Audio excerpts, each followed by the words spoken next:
You've been very vocal this week about your boundaries. You've also been generous with affection.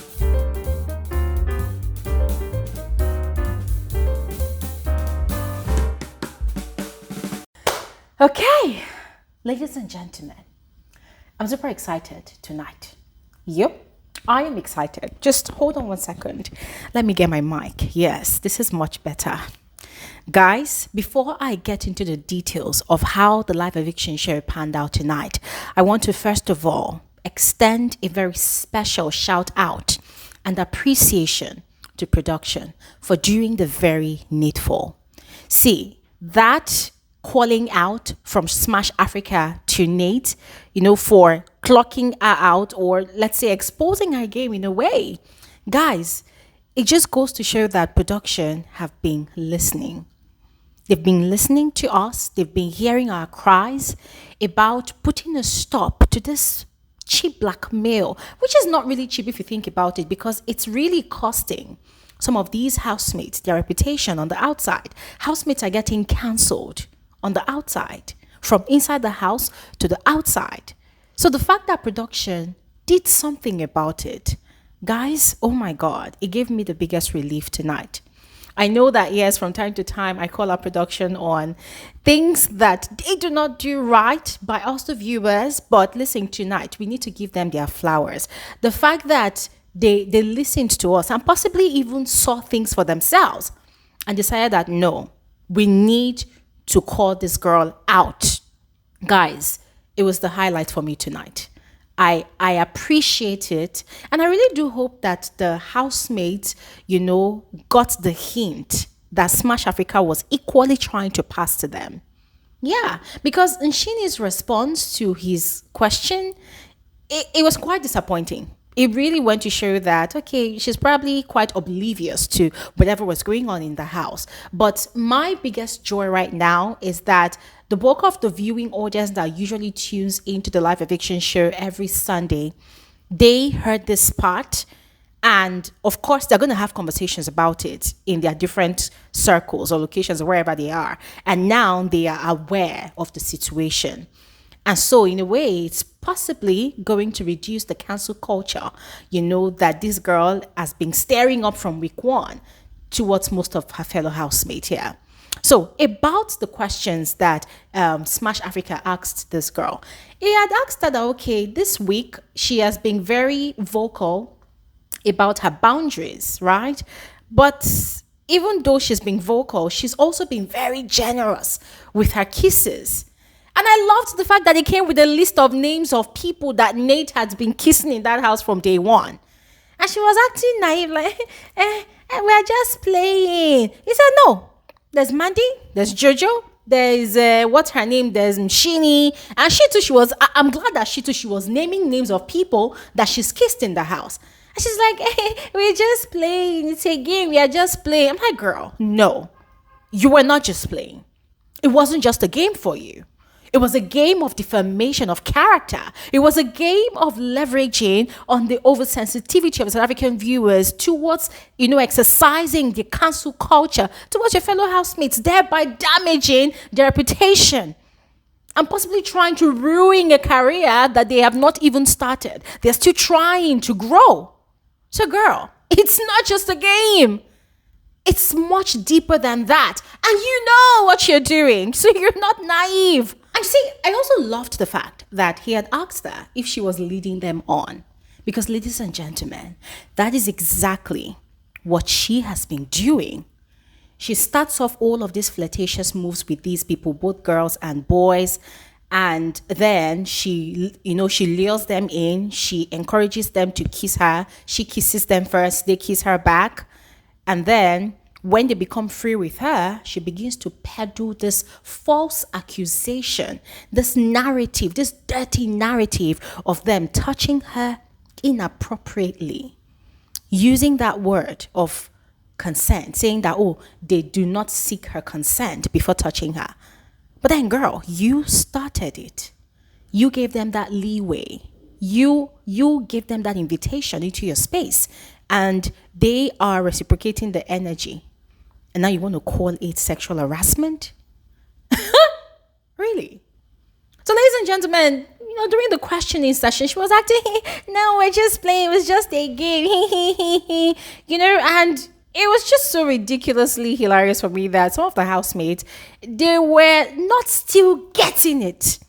And I'm really hoping that from their conversations this week, that they also include that in their conversations and talk about it, because that's the only way we're going to know if really they got the hints from Smash Africa. Yeah. And I love the fact that Smash Africa reminded her and all of them that, listen, let's remember boundaries. Let's remember boundaries. Yeah. And then when he had also asked Nshini, she had, I don't have much to say about it because, Nata said that she's interested in girls. I'm like, girl, just shift. Just shift. Just shift. Until they do it to you, then the scales will fall off your eyes. But guys, away from Nshini and blabbering, see, massive accolades to production. Thank you, production, for doing the right thing, for doing the needful. Because also that question and answer session was some sort of, let's say, I don't know, I think they were also giving some sort of information to the viewers that, listen, look at what this girl is doing, though. Don't fall for it. So I'm grateful that happened, yes. And also, I also loved the way Smash Africa had described Ezra's reign as head of house this week. He had described this as the reign of terror, keeping food upstairs, not allowing housemates to eat what they want, talking to housemates as if they are, there was a name he called it. I don't know if he said the way he was talking to housemates like they are kids that he kept in his yard, something like that. And the guy was like, I said, bro, why are you laughing? Dude, this week you were the most horrible leader that anyone has ever seen on any season of Big Brother. You've just been horrible. Very, very horrible. Very horrible. So what are you smiling about? Are you proud of yourself? Yeah. But anyways, ladies and gentlemen, Pilile had been asked about the fights in the house. And, now it's all love and light with that girl. It's all peace, peace, peace and whatnot. And for her, she's a peaceful person. So most of the time when the fight is going on, she doesn't involve herself. But guys, I actually do have a question for most of you though. Does Pilile really have a voting fan base? Because I was quite shocked that she was not evicted tonight. I think she was actually the first person that was told to sit down, that she was safe. Although we know that I think the order of telling housemates they are safe, it does not translate to mean that they got the highest number of votes, on the voting polls. But I was quite shocked because I honestly thought that she was going to leave. Because if you compare Gugu that was evicted to Pilile, Gugu has more action. At least she has given us more content than Pilile. Pilile most of the time is literally like a furniture in that house. She doesn't do anything. She doesn't give anything at all. Pilile does not give anything. Guys, let's call a spade a spade. So I'm asking all of you, who are the people voting for this girl? Because I am very curious. I want to know. I want to meet them. But I think that's a good sign for her. I just really hope that this does not make her still continue to be furniture in the house, because she's not really doing anything. She's not really giving anything. Anyways, moving on. Still about the fights in the house. Smash Africa was not really getting the answer he wanted from Pilile. And so he had asked for Abobo's opinion on it. And I loved what Abobo said. Abobo said, well, things really do happen in the house, and so when people trample on your feet, you need to respond. You need to fight back. Otherwise, they are going to walk all over you. Yeah.